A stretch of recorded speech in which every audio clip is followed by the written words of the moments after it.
People from different parts of the Caribbean have been settling in New York City for well over 100 years, starting with English-speaking West Indians and later on, thousands of Puerto Ricans and Dominicans. They become a key part of the city's culture, and that story is the subject of a panel discussion happening tonight at the Tenement Museum on Manhattan's Lower East Side. Yeah, it's part of a broader effort organized by the Brooklyn-based nonprofit Caribbean, which is also holding its annual film festival and has created a new online exhibition called Your Stories, Our Stories. Tonight's panel will include City Council member Jumaane Williams from Brooklyn's West Indian Flatbush neighborhood, but right now we've got our own council member, Una Clark, who hails from Jamaica and was the first Caribbean woman to serve on the council all through the 1990s. Welcome to BK Live, Una. Thank you so much for being here. It is my pleasure. Good morning. Of course. Good morning. And we also want to welcome Shelley Video-Worrell, the founder and chief curator of Caribbean. Thank you for being here too, Shelley. Thank Thanks you for having both us. very much for being here. Shelley, why don't we start with you? What is Caribbean? Caribbean is a nonprofit organization that I conceptualized in 1999 when I was an undergraduate student here in Brooklyn at Brooklyn College. I was studying anthropology and Caribbean studies. And I saw that there was this tremendous gap culturally in New York City, but particularly in Brooklyn. And I live in Flatbush. I was born in Flatbush. And so I came up with this concept, Caribbean, right? And it had a lot to do with my identity and heritage and with my interest in art and film particularly. We founded the organization in 2010. So we started off at the Brooklyn Public Library with the film series, just like we're doing now in June. But we didn't really know as much as we do today about audience development and just nonprofits and organizing. So, you know, we started there and it wasn't really that successful. And so I decided to go back to my day job. I was working as a media executive. And then the earthquake happened in Haiti in 2010. And we happened across this film by a filmmaker, Jean-Luc Stanislas, and we felt it was very important to screen that film in Brooklyn, in Flatbush. So we reorganized ourselves, we engaged the community in a very, very different way, and 500 people came. So that's how Caribbean came about, so very organically, and it took a number of years for us to really build up to where we are today, but we're a nonprofit that exists to promote Caribbean art, culture, and heritage here in New York and around the world. Awesome, awesome. So Dr. Clark, to bring you into the conversation and bring it in more of a historical perspective, can you tell us about some of the contributions to New York City that the immigrant population of the Caribbean has made? I think we would have to go back almost a century to be able to document all of what Caribbean Americans have come. And I always remind people that we came through Ellis Island. We didn't just arrive. And so when arguments come up about immigrants and and closing the borders for immigrants, I always ask which border and what border are you closing? The people that I know come through LaGuardia Airport or through JFK Airport, so I don't know what barriers you're going to put there that would keep them from coming in. But for me, with a whole lot of pride, I can go back to Marcus Garvey, whose legacy is still celebrated around the world, not just among Jamaicans, but his whole concept of economic opportunity and entrepreneurship and the raw will of Black people to make their way wherever they go is documented, and we're proud of him. I can go to Harry Belafonte, the artist, without any doubt or without anyone contradicting me, that he has been one of the greatest artists and, for me, ambassador for the Caribbean, not only on civil rights, but for the liberation of South Africa, so that Caribbean Americans don't come and sit down. Caribbean Americans come and participate and are a part of the fabric of the United States of America. Wherever we go, we make a contribution. And I didn't go to our athletes. I didn't go through all of the other contributions that we've made because it is historic.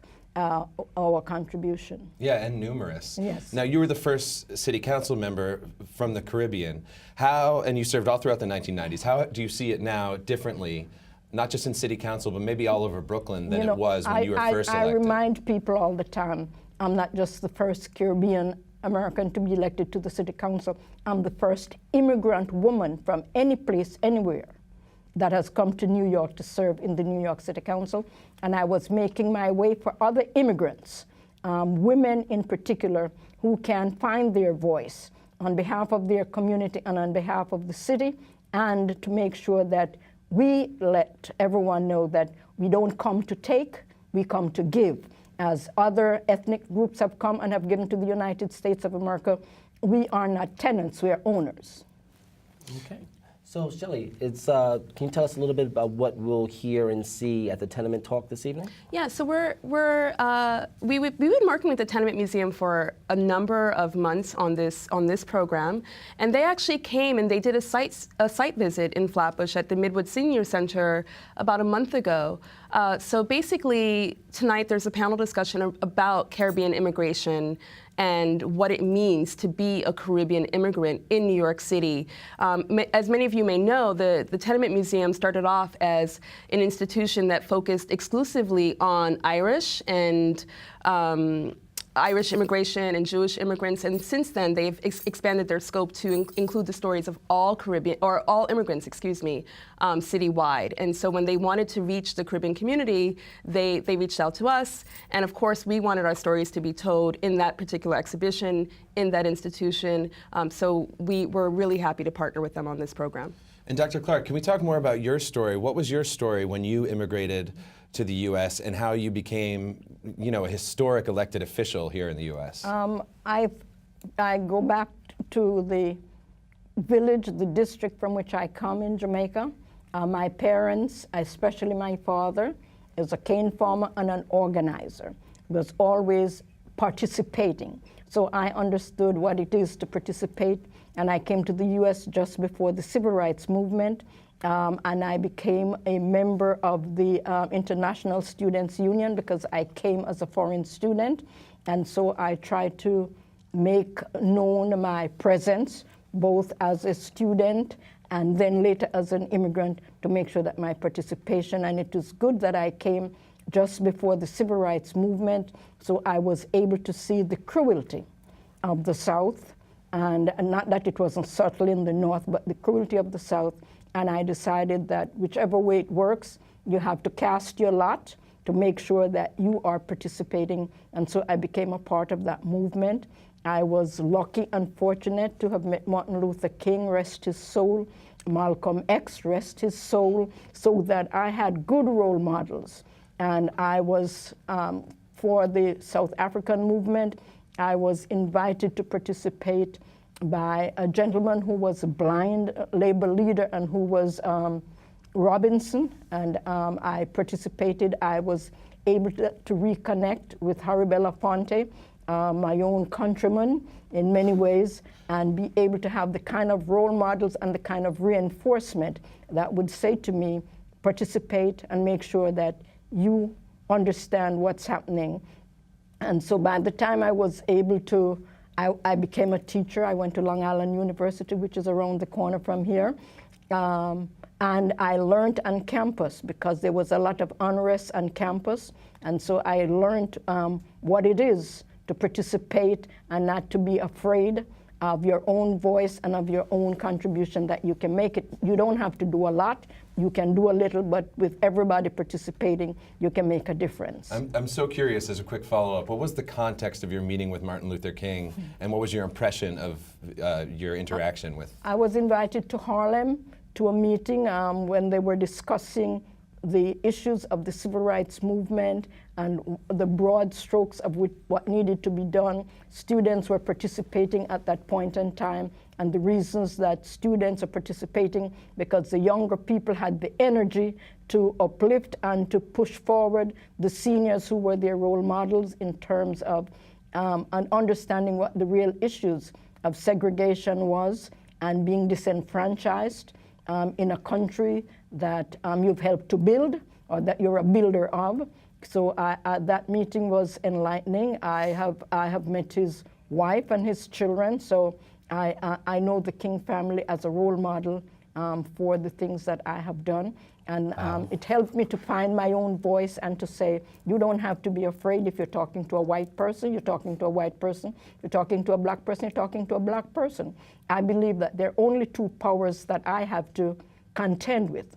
the Creator who made us, and He's the power among all powers, and brain power. And if you have your brain power and you use it to the benefit of all humanity, then you are using it in a way that will be, the contribution cannot be mistaken. You know, I'm just sitting here in awe of this lady. You know, it's a different generation, it's a different story. Can you tell us a little bit quickly about your story and how inspiring it must be to you know, work with giants in the field? Yeah, so I was born in Brooklyn. Both my parents came here. My father first in the 60s. He came on a boat when he was 16 years old, and I think he hopped the boat, and he knew that he had an aunt and uncle who lived here on Marion Street, and he found them. And you know, I'm still in awe of my father because, you know, you have to think this is before any communications. I mean, you have no cell phones, you have no internet, so how do you leave Trinidad on a boat, get off in somewhere in New York City, and then find your aunt and uncle? So he did, and he settled here. He bought a lot of his family. He's the first of 13 children, so he was really the pioneer in my family on my father's side in terms of really paving the way for the rest of his siblings and a lot of my cousins, and now, of course, their descendants, who many of which were born here in Brooklyn or in the States. And then on my mother's side, when my father was going back to Trinidad for Carnival, he was a huge lover of the steel pan. So he would go to Carnival every year, and he met my mother, and he brought her here on a fiancé visa.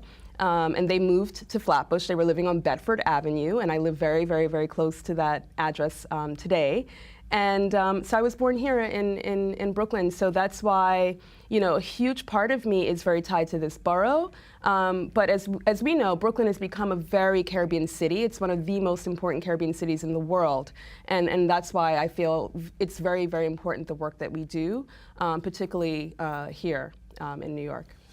So we want a lot of people to get out to your tenement talks. I mean, I'm sure you will have a lot of people. What other stories can people expect there? Or, you know, when is the event? How do people go to it? Yeah, so the event is free, and it's this evening. The doors open at 6 o'clock. The panel starts at 6:30, and it'll be followed by, I will open it up with a brief sort of introduction about the organization and the work that we did that features Dr. Clark, which is a short video documentary that's a work in progress about Caribbean immigration in New York City. So we interviewed over 20 people over the course of 1 month, and this is the first time that we're actually showing the footage. So we're showing some extracts, particularly the pieces around Black ethnicity, as well as what it means to be a Caribbean immigrant, a modern day Caribbean immigrant in New York City. And then it'll be followed by a panel discussion that includes Councilmember Williams, Christina Greer, who's the author of Black Ethnics, and then after that, we'll follow with a light reception. Okay, and of course, for people who can't make tonight, how do they find you online or to stay in contact with the organization? Well, we're multi-platform. We're definitely digital, so they can find us on our website, Caribbean.com. We're also on Facebook, Twitter, Instagram, YouTube. We're everywhere. All right. Shelley, thank you you so much. Dr. Clark, we want to give you the final word. Before you go, where do you see the state of the Caribbean diaspora in New York City now, and what steps can we take to continue to evolve? I think from the time I got elected until now, I think in many ways we are acknowledging our oneness as a community and as a people, and the contribution that we've made. We don't call it a Trinidadian contribution, a Jamaican contribution. It's a contribution of our community by our community, making sure that everyone knows that, you know, and I go back to Shirley Chisholm, and I have to, in many ways, apologize when I was rattling off names of Caribbean Americans, because she was an inspiration. I know her husband very well. Her husband is from the part of Jamaica where I came from, Mr. Chisholm. So I had good role models and people who were participating when I came to this country. Thank you. I chose to be like them as much as I could.